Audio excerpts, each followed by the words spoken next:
primer gol, para no olvidarlo nunca. Sí, la verdad que sí, le pegué en una distancia bastante larga.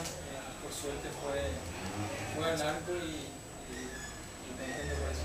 ¿Pensaste rematar al arco? ¿Lo viste a la ciudad adelantado, Eduardo?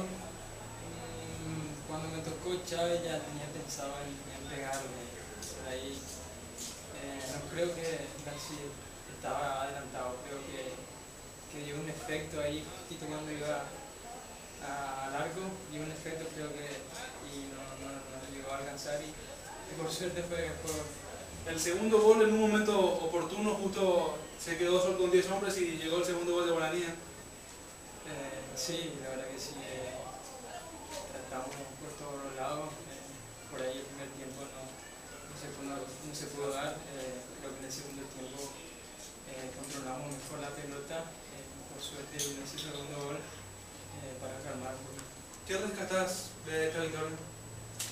La verdad que bien, el primer tiempo no se pudo jugar como queríamos, pero el segundo tiempo sí, creo que hicimos bien las cosas, por suerte sacamos el resultado que queríamos y ahora tratar de pensar en el siguiente partido. Gracias. Gracias.